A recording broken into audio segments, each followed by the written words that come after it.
All right. No need for the usual intro. My name is Theo. This is my podcast, and today we need to talk about how race relations get talked about in America. This is part 2 of my Race in America series. Did part 1 last week, and admittedly, I came into this episode in kind of a good mood, and then I started doing the research for it. Yeah. Okay. So let's open with a quote that then Clippers, now Sixers coach Doc Rivers said this past summer when talking about police brutality. It's amazing to me that we keep loving this country, but this country doesn't love us back. I do care about America. I very much do. But I am about to pull back the curtain, so to speak, on the things that they've done, that America has done. My philosophy is that you have to be incredibly skeptical of things that you care about. You can't let blind spots develop. Taking America for only its benefits to you, but not its disadvantages to you or other people, is both disingenuous and honestly short-sighted. And that's where I had to learn a really hard lesson in voting. You only get one vote every 2 years. People will vote for themselves, no matter how bad they do feel for other people, no matter how much they may dunk on one candidate or another on social media. No matter if they posted their black square this summer or not. At the end of the day, you only get one vote. And nearly everyone uses it for themselves. That's why trying to forcibly sway voters that are on the fence is practically impossible, let alone someone who's on the opposite end of you. Another thing about race. I just use this example with my future in-laws. Do this experiment with me. Think about whatever your strongest belief is. No matter where you got it from, your strongest belief that nobody, for any reason, could ever move you away from. Mine, for example, is that no one race of people is flatly better as a human being than anyone else. And that people of certain races should be treated with respect and fairness. Right? I have that belief. But there is someone out there who has the exact opposite belief to me. And they are fixed there. And they will not budge. Just like how I won't budge. They are just as strong in their belief as me. So think about that for yourselves. Whatever your strongest belief is, someone out there feels just as strongly as the opposite of whatever that is. And that's why racism will never go away. I think people are far too naive about how racism works in the world. People believe that it should be this way. There are people now that think that America is conceding too much to minority Americans. There are legitimately people who believe that we already have enough. That's one of the hard things about voting, period, right? For 3 3/4 years out of every election cycle, minorities, they're terrorists, killers, rapists, murderers, drug abusers, dealers, thieves, rioters, all that stuff. But for that 1/4 of a year, we're so important, aren't we? We're so important as you take away the funding to historically black colleges and universities, as you make it harder for immigrants to make it into the country, as you take away social service programs, as you take away those kinds of freedoms that we just hope we could get. But when it comes time to vote, please, I've done the most for you. Oh, there's no one who's ever done more for me in your community after you absolutely vilified me in front of your entire audience for 3 3/4 years straight. Okay. And that's almost every candidate ever. You have to struggle with that with. All the time. Oh, you like me now that it's my turn to vote, huh? You like me now. But not if it's a little dark outside and I have my hood up. Oh, no. Not, he's just one voter who could side with me. No. That in that moment, your body is tense. You got that lemon booty. You are tight. You already know what time it is. But no, election season. But of course, how could they not represent themselves well in the minority community? They did the whip and the nay-nay in front of a bunch of thousands of people. They did the dab in front of Morehouse. They shot a basketball with like LeBron. Like, stop. All right. I'm not an idiot. Okay. The internet exists forever. Okay. I will watch everything you do for 4 years straight. Don't think I'm dumb. Don't do that. Don't play yourself, okay? Don't think all because you want to get reelected that you can just flip a switch and all of a sudden all of those things you said, all of those policies you implemented will make me like you. And that's for anybody, for any point in time moving forward. All of the things you may have said before you were a candidate, during candidacy, after your campaign's over, I remember. Don't get it twisted. For today's topic, I have some clarifying notes. We're talking about the way history is taught. No, I am not a U.S. history major, but I did very much like my AP U.S. history teacher in high school. We had a very good relationship. No, I am not a U.S. history major, but I do have access to the internet. No, I am not a U.S. history major, but I do have a tendency to connect the dots. And no, I am not a U.S. history major, but this information will inevitably impact my children. And for the first time, I am publicly saying this, but will probably surprise nobody. I will do anything to make sure my children are as well informed, well educated, open-minded, and perceptive as humanly possible. They do not need to agree with me, but I want the evidence to be presented to them. The world is a dangerous place.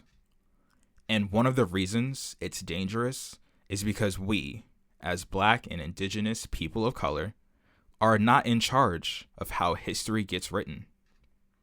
And that's what I want to talk about today. The idea is not that I am the final and ultimate authority on these things, but for the next time you're curious, the next time the topics I bring up come up in conversation around you, you may be able to take the next step.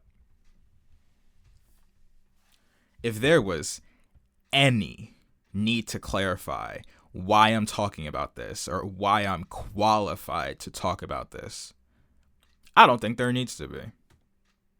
everyone is allowed to educate themselves and speak up.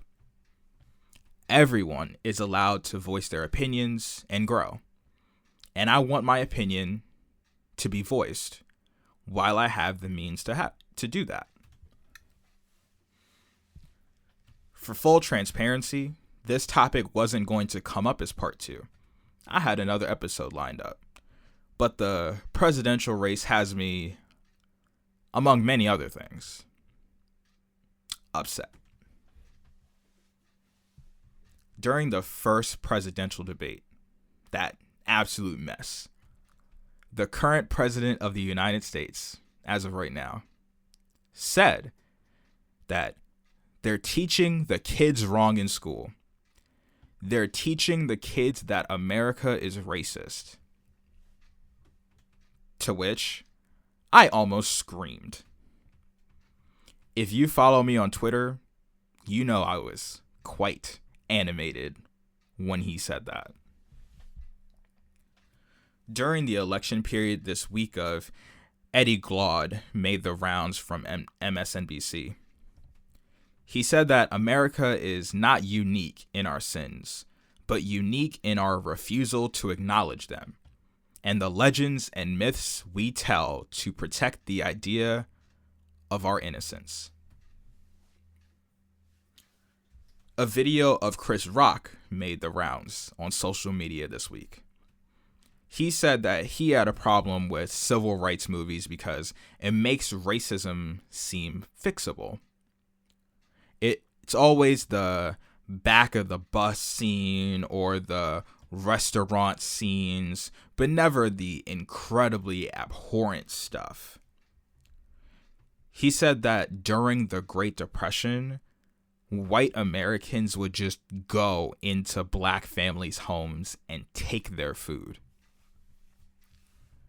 He said that his mom had to get her teeth taken out at the vet. The insidious stuff that they won't show in movies in America because it's too uncomfortable for the story is the problem. I was talking to my girlfriend about black trauma movies, and I've always had a discomfort with them. But I could never put in answer as to why. And I figured it out after I watched The Hate U Give with her. And watching The Hate U Give, I would recommend it. It's actually pretty solid, but same conclusion nonetheless. Racism is portrayed in these movies as fixable. That one person or two people can just stand up for someone black or some minority and poof, the problem's gone. But it is so extremely unlike that. The best example I have is the movie / biopic 42. In 42, about Jackie Robinson, portrayed by the late great GOAT Chadwick Boseman, there's this moment where a dad is with his son and Jackie Robinson comes up to bat, and the dad starts calling Jackie Robinson, played by Chadwick Boseman, the N-word. And plenty of other people in the stands are as well. And the son hears everyone else doing it and does it too. Racism is taught, and that's a good indicator, but the movie also closes with everyone cheering for Jackie Robinson being accepted into baseball, but that's merely out of concession. Those same people are allowing progress in what I'd like to ironically call an arena, right? An arena of progress. Allowing growth in an arena of life doesn't tell the full story of how Black Americans outside baseball still weren't afforded equal housing, equal access to education, equal access to financing. But since the movie showed baseball discrimination, then at home discrimination, then baseball discrimination getting quote unquote fixed, it portrays this and everything everywhere was happily ever after moment, which absolutely did not happen. And I hope thinking next time, either the next episode or the one after that in this series, I will be talking about access to opportunities. I'm really excited for that one. That was what this one was going to be, but life calls for different things sometimes. Now we take a little side detour before I hit the real meat of what we're going to talk about today. Let me ask you this, another experiment. I just want you guys to do these with me because I feel like they're fun. They can help reinforce the lesson here, right? Ask yourself this. Just get the picture, the story into your mind, right?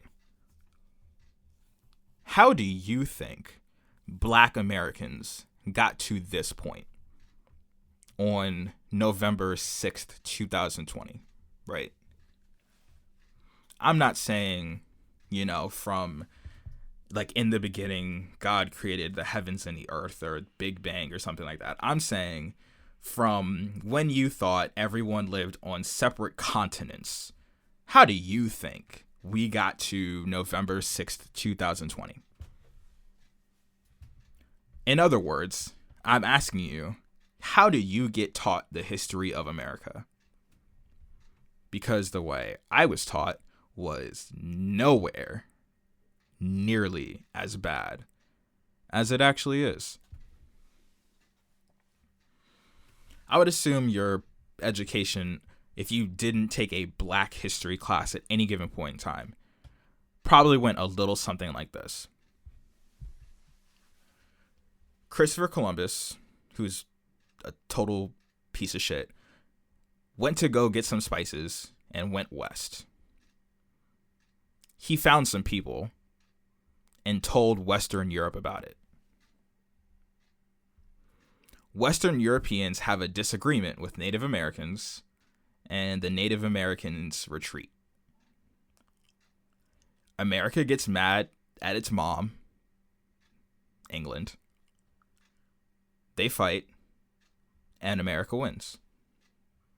Everyone's free. Yay, everyone's free. America gets a wake-up call one day that slavery isn't the right thing to do. So it stops, smiley face. America then realizes that there aren't enough resources for Black Americans, so it gives them more. Ooh woo. And now we're here. I promise you, that's not what happened. Clearly. So let me fill in the cracks in the best way I know how. Starting with this gigantic oversight that we get fed historically, which is how slavery ended. Now, whatever you think the answer is, I think there's always going to be more. There's always more to look at, right? So let's talk about when it happened. We're talking, of course, Juneteenth, which is like the main day where it was proclamated as, hey, this should probably stop, right? You're talking a situation where, yes, the Emancipation Proclamation is put into law and things like that, but the word doesn't reach the recesses of Texas until Juneteenth, right? And when you get a situation where like Juneteenth in 1865, you may be thinking, well, what happened before that? Did no one have a conscience? Well, that's technically true and not true. Let's break it down like this. In 1776, the Declaration of Independence was formed, right? if you do the quick maths, you'll know that 1865 and 1776 are almost 100 years apart. 100 years of continued slavery sounds crazy, doesn't it? In fact, 100 years ago was like Great Gatsby time. You know what I'm saying? Like, that's to give you some scale. We all roaring 20s this and roaring 20s that, and now it's the COVID 20s. You know what I'm saying? Just give it that amount of scale so you can see how long it is. It's 90 years. So that was the Great Depression ago. That's how long ago that was, right? In between World War I and World War II, 90 years. It's a very long amount of time, but I think you need to add a little more context to it. And this is what we're going to do. Think about the day, whatever day you think it was that caused the end of slavery. And also think about whatever the factors were. Like what must have been the case to make the factors of slavery come and go, right? If you have the answer in your head and your answer wasn't the Industrial Revolution, then you're wrong. Here's what happened. Slavery was going swimmingly for slave owners in America. And there were rebellions from time to time, which I'm not covering that at this point in time because people have covered it way better than I will. And I don't feel like talking about the ins and outs of slavery. But I do want to talk about why it ended, and it's not because people felt bad. The UK, I guess is what you could call it, Britain, the UK, England, whatever. Mom said in the 1800s, hey, I think we need to find more efficient ways to make stuff. The Industrial Revolution happens. Now note that there's been 2 industrial revolutions by the time slavery ends. 2 of them, right? And here's the basic concept of the Industrial Revolution. Make a machine that turns the jobs of 5 people into the jobs of 1 person, right? So let's say you get like a plow, like the horse-drawn plow makes it so a horse can do what a bunch of humans can do, right? That's just a very rudimentary example, right? But if you can make it so that you don't need as much man hours, like direct labor hours is, of course, the business term. But if you don't need as many man hours to do something, why feed, house, employ, and pay for extra people if you have a machine that can do the work of extra people? I think you know where I'm going with this. By the time the Industrial Revolution was very much adopted in the United States, specifically, the northern part, the North realized that it was actually just economically inefficient to have slaves. No, that's not cap. I'm dead serious. It's just about economics. It's all about direct labor hours. If 1 person can do the job of 5 people in less time than it takes to, and also you're saving money on feeding those people and housing those people. As a business person, wouldn't you always just take the machine? That's how slavery ended in the North. Yeah. Mom came up with the Industrial Revolution, sent us some machines that people in the North said, hey, this saves us time and money. What do we need slaves for? They're just taking our food. Yeah. Yeah, it wasn't some gigantic, but think about their livelihoods. I'm pretty sure if I haven't checked, the first 4 presidents, the founding fathers we so revere and love and blah, blah, blah, they had slaves. All right, let's not do this, okay? They had slaves. Okay? You have to understand that it's all about business. That's what they don't teach us about in school. They give us the, oh, everyone's hearts were changed. No, absolutely not. No, sir, not here, not in this America. Maybe in another universe's America, maybe in your Sims version of America, maybe on your Animal Crossing island named America, but not in this one. Economics, save money, direct labor hours. So then the South. More on the South later, but as much as we know, they definitely didn't roll over at the idea of it because they were so technologically behind that they actually, quote unquote, needed slaves. A subset that I want to talk about, which will actually lead us into the just the meat and potatoes, or if you're vegetarian, the quinoa and beans of what we're talking about here, right? Phrasing. I'm pretty sure you may have heard someone say this before, but I'll say it again, because why not? Racism is fluid. It is not stagnant. If racism looked the same in 1650 as it did right now, obviously it'd be really fixable. What is someone with a musket that's going to take 15,000 years to reload going to do against normal human beings? Tell me. The answer is nothing, right? It evolves. It clearly evolves, right? Here's where we go into it, right? Back to my own words that I actually wrote down so I could, stop myself from rambling, but I rambled anyway because it's my podcast titled Theo Keeps Talking, so, that's all I do.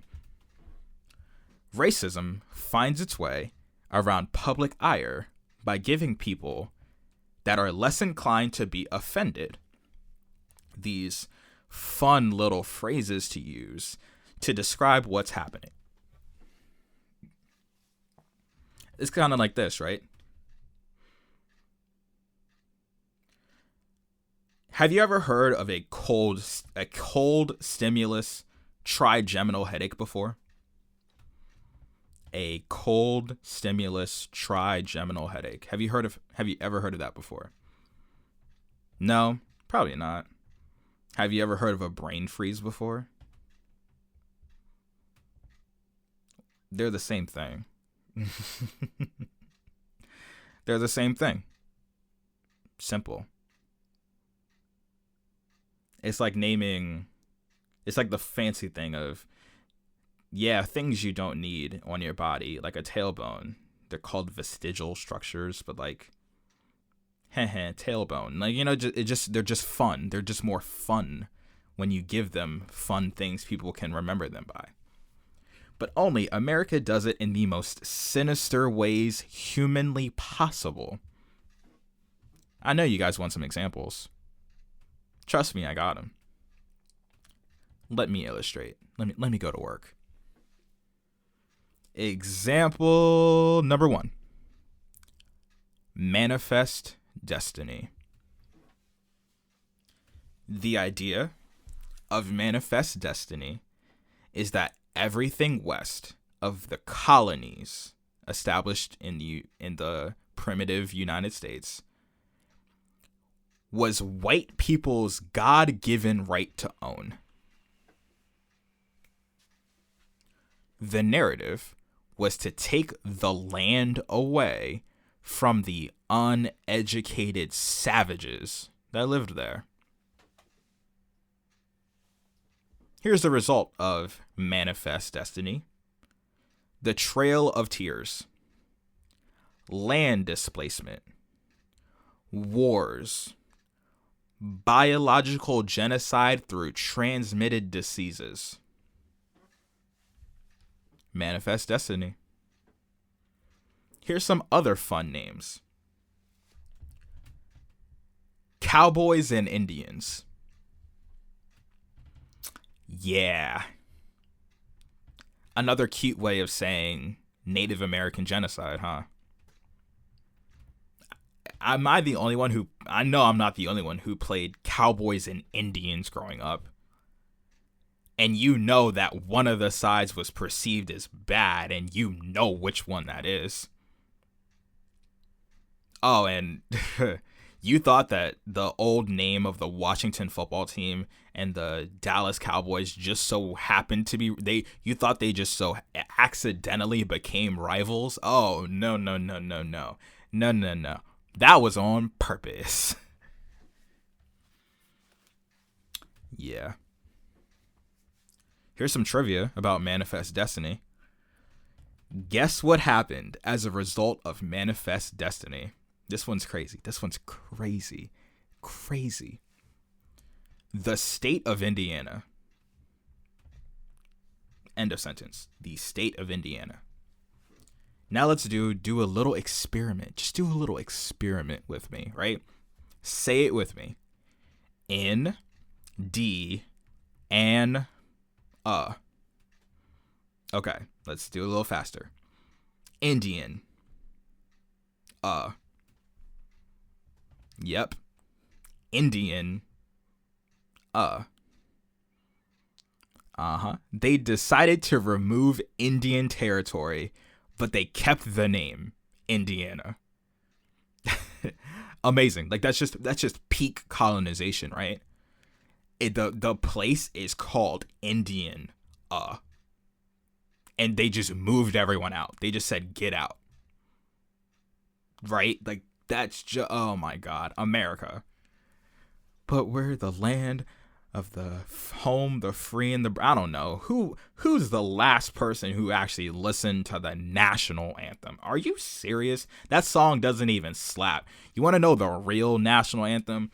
Please, can we all rise for the playing of Dreams and Nightmares by Meek Mill? Oh my God, no one would ever forget how to ever sing the national anthem. Honorable mention for the national anthem: The Climb by Miley Cyrus, Bad Romance by Lady Gaga, Misery Business by Paramore, and of course, how could you ever not submit this one? I Want to Dance with Somebody. But I mean, how do you go wrong with that song? Just throw on the track and everyone's happy. But no, we got some For the Land of the Free and the Home of the Brave. Stop it. Here's another one. Another one in the notch of the belt of cute phrases America tries to pass on to us.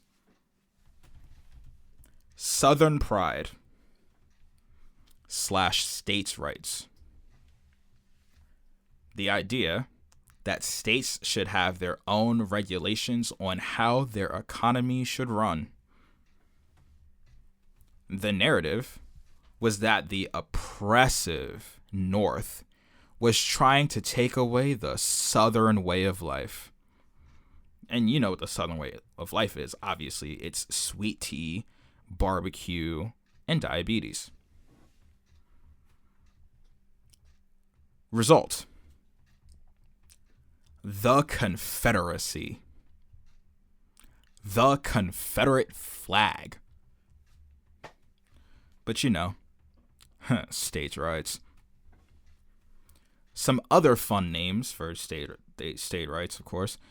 Being a rebel, because, you know, not letting the North win. And I've heard this one, which makes me roll my eyes so hard my entire body rolls with it. A little disagreement between the North and the South. I'm dead serious. I've heard it called a disagreement. Man, sometimes white people just amaze me. Like they're like, oh, nah, it's not about something materially important or anything. Just a disagreement. And of course, I mean, you know, back then, but it's just like, what? It's crazy. Now, here's some trivia. I shall now read you an excerpt from the Declaration of Causes of Seceding States, which is basically the reason why they left. Starting with Georgia, paragraph 1.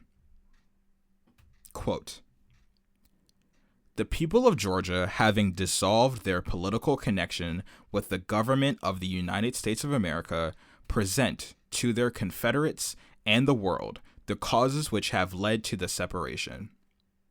For the last 10 years, we have had numerous and serious causes of complaint against our non-slaveholding Confederate states with reference to the subject of African slavery. They have endeavored to weaken our security, to disturb our domestic peace and tranquility, and persistently refuse to comply with their express constitutional obligations to us in reference to that property." End quote. Property. Yes, they're talking about black people. Property. Paragraph 3 of the same document.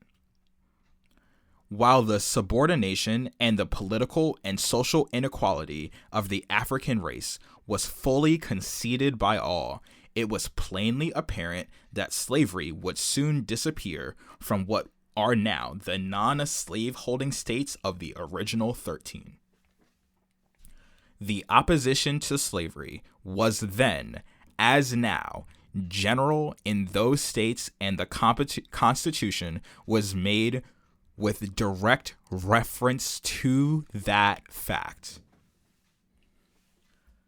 Translation: we're leaving because we can't have slaves if we stay.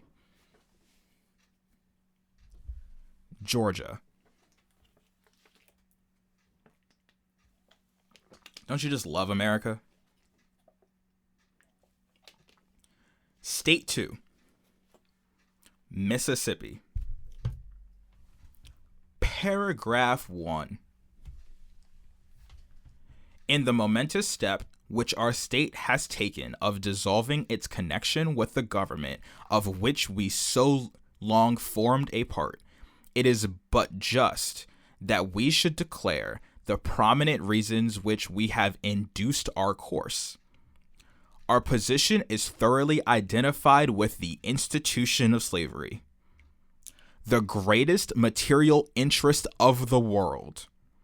Its labor supplies the product which by far the largest and most important portions of commerce of the earth." I'm gonna read that last part again. Just my brain was melting reading this. "Its labor supplies the product which constitutes by far the largest and most important portions of commerce of the earth." Slavery was so important to them that it did not matter about how black people deserved equal protection and rights under the law. It wasn't even about freedom. They were just a means of production. But, it wasn't that long ago. This was in 1865. It isn't that long ago. It wasn't that long ago. A little bit later down, same state of Mississippi. You ready for this?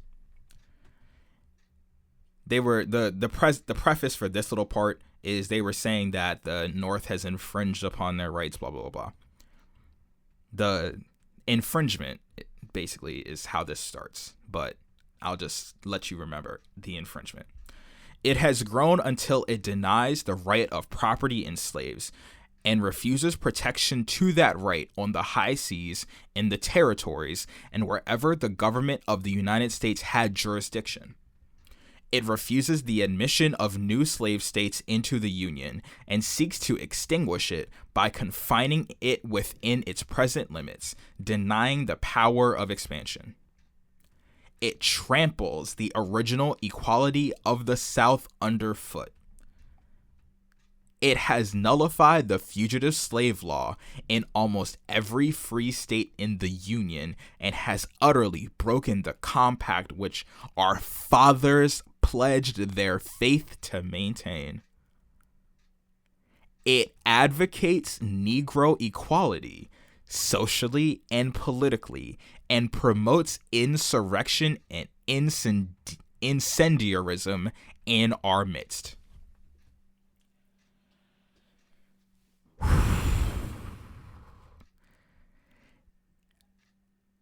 It and has utterly broken the compact which our fathers pledged their faith to maintain.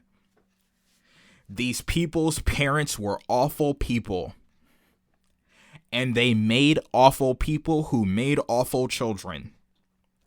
Those awful children were born in the late 70s, which means they were alive by the 10s. Do you not understand that they probably made children that may still be alive? Grandchildren, excuse me.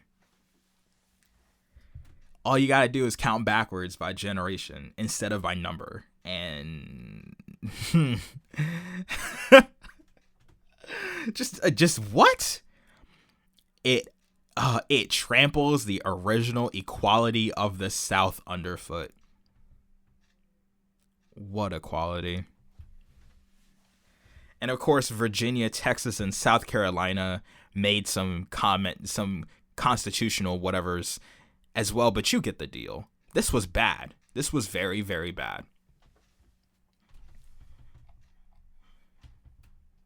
I got a few more for you. National security concerns. That's the phrase we're using here. National security concerns. The idea was that since before the U.S. entered World War II, Japan bombed Pearl Harbor. That's what we're talking about.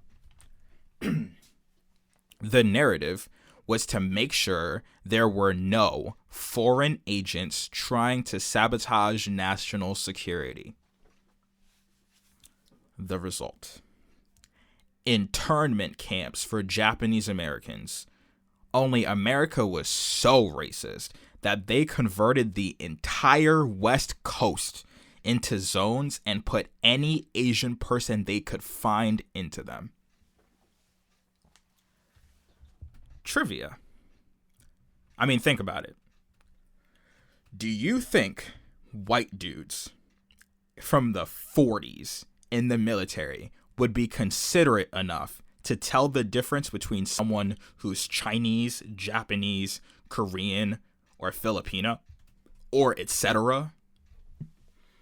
Or the list goes on. Of course, there's multiple demographics of Asian people, but you get what I'm saying. Do you think that they knew back then? Do you think they know now? Oh my gosh. Do you really think they know now? Extra trivia. They actually did internment camps in 2 separate eras. They did it again in the 60s and 70s for the Vietnam War.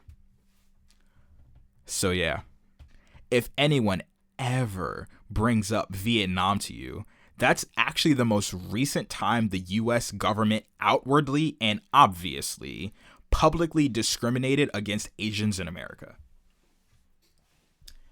Never let anyone tell you that that was forever ago. Got another one for you. Law and Order / the War on Crime. I will specifically be talking about 1968. The idea was that American civilians were becoming increasingly demonstrative against public institutions and the police. Richard Nixon was heading the Republican platform, and working class people were very angry about the uprisings and dealings of offenders in America who were disturbing the peace. Result: 3 strikes laws, more direct police funding, and public ire towards protesters won out. Policing increased across the U.S. Trivia. You want to know why this passed? Simple. The Civil Rights Act of 1964. Please do not let anyone tell you that life was peaceful and happy back then. People were big mad about protests back then. They weren't just people holding hands, sitting still. It was just, you think that right now is bad, it looked just like it. We just have cell phones. Extra trivia. Literally, I cannot tell you how similar the period between 1964 to 1968 is to 2016 to 2020. It's almost frightening how similar they are. Like, please, if you get a chance, read about that time period. If you just get some free time, it's almost word for word what's happening right now. Here's a line from House GOP Republican leader Gerald Ford, who later became president in the 70s. Here's a line from him during the 60s. How long are we going to abdicate law and order in favor of a soft social theory that the man who heaves a brick through your window or tosses a firebomb into your car is simply the misunderstood and underprivileged product of a broken system? I mean, it doesn't get any more similar than that. And that's why for part 1, I talked about why protesting is a sign of a deeper issue and how lack of resources stemming from racism-induced poverty is the big deal here. They had the same exact argument back then as they do now. It's the same thing.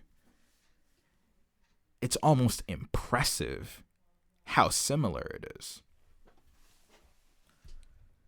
Now, let's talk about the big one, the real big recent one that I feel like more people pay attention to than the others because it has a phrasing that elicits a very negative response from our parents.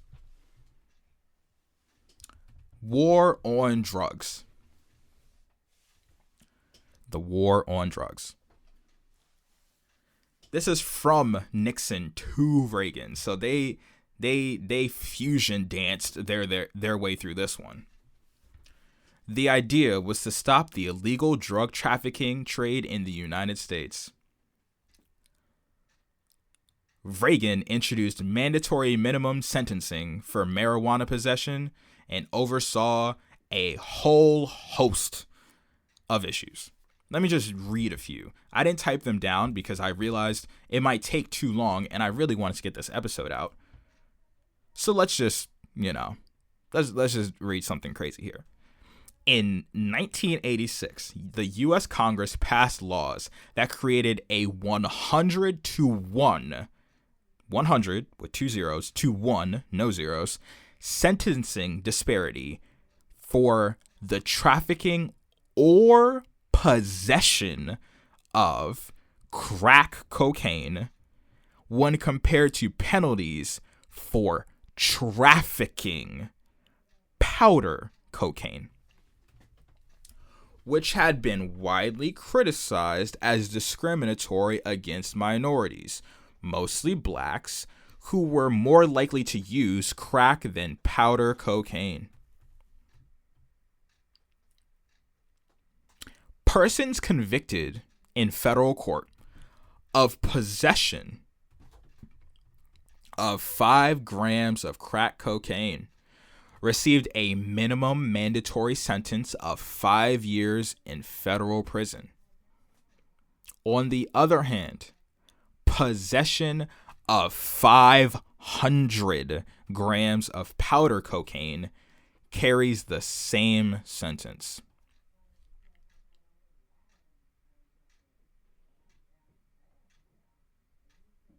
What? What?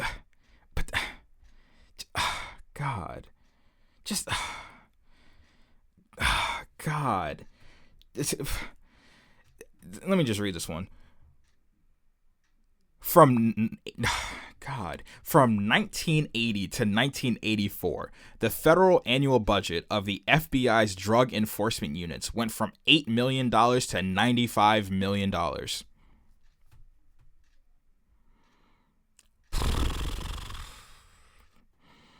God, just like, let me just read this one to you. From John Ehrlichman, who was the VP for Richard Nixon. Listen to this. Just listen to this. The Nixon campaign in 1968 and the Nixon White House after that had two enemies: the anti-war left and black people. You understand what I'm saying? We knew we couldn't make it illegal to be either against the war or black, but by getting the public to associate the hippies with marijuana and blacks with heroin, and then criminalizing both heavily, we could disrupt those communities. We could arrest their leaders, raid their homes, break up their meetings, and vilify them night after night on the evening news.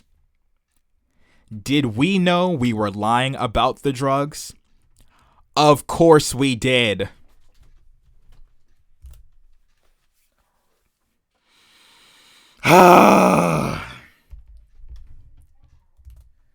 This country is oh my gosh, I am losing it. Anyway, back to try to compose myself. That's where I stopped typing my last set of notes because I just couldn't believe it. But people were, I think there was a company, I think it was PacSun, was selling Reagan Bush 84 campaign t-shirts just like it was a regular t-shirt, and people were wearing it out in the street like it was just fashionable. And I'm like, is this an attack on myself? Are you trying? Deep breathing. Think about water flowing through a stream. Think about having fun with your friends. Yes. Okay. Lastly, I just let's talk about why it's bad to keep monuments to things like the Confederacy. Let's just talk about it, right? There was this big hissy fit thrown this year, like, oh, you don't need to take down the statues. You don't. Stop. All right. If you didn't pick up on just the unbelievable amount of racism I just read that was federally allowed by the presidents of the United States, there's no reason to worship these people. That's what statues are for. Like, if you take a statue down, but you put it in a museum or put it a plaque or an excerpt in a museum, it's different. It's inside. It's in a location it's supposed to be in, similar to things about its era. If you put a statue out in, I don't know, let's just say City Hall or Logan Square or wherever in Philadelphia, like that one dude was, if you just put the stuff out there, you're giving someone, you're exalting someone, so to speak, right? Also, renaming things is very important. Y is the most prominent highway in basically Northern Virginia, named after the president of the Confederacy. You guys know what I'm talking about if you've been there. Have you ever left Tyson's Corner going south? Have you ever just done that? You know what you run into? I think it's Highway 1. It's called Jefferson Davis Highway. Why? Why is one of the most affluent zones in America named after the president of the Confederacy? You know what I mean? Just, gosh. And then, of course, you know, all the bajillion things that are named after Robert E. Lee, because, you know, yeah, this country has me just groaning on my own podcast. Like, this is my fun. I'm supposed to be having fun doing this, you know? And like I said, this is part 2. I'm at least doing 4. At least doing 4 parts. At the minimum 4. This is part 2. Part 2. And this country's just... Man. To close, we have been historically fed the status of racism in America by people who do not go through it. The weather person doesn't tell you how the stock market is going for a reason. Why would they tell you? They don't have the credentials nor the facilities to tell you about it. So why are we listening to the status of racism from the presidential candidates? Oh, and I just need to blow this one up real quick before I go. I remember when it was protest season, national anthem, blah, blah, blah, right? And everyone was saying, think of the veterans who fought so hard to have their rights smattered across the... Stop. All right? One of those things, you know what's funny about one of those things, that aspect of life was actually something that was a confirmation of a racial bias. Think about it like this. Those people were saying, think about the veterans who fought so hard to have the whatever they were saying, right? You actually know that they actually had to psychologically both admit the fact that there had to be black veterans at some point in time and omit the fact that that those black veterans would come back to the United States and not have the same rights as the person they just fought with who was white. I was like, y'all are amazing. Y'all are walking into the mess you opened the door to. Like, what? There are veterans that were black. I have family members and friends who have been a part of armed services. They've told me about how things were. Think of the veterans. I am. What do you mean? The veterans who would come back from Vietnam wouldn't get treated fairly when they were black, and Vietnam's one of the more recent ones. They wouldn't get treated fairly when they came back home. So why is it think of the veterans? You know you're leaving a gigantic subset of information out, but hey, that's not my fault. I will let you walk into your own mess. Thank you for tuning in.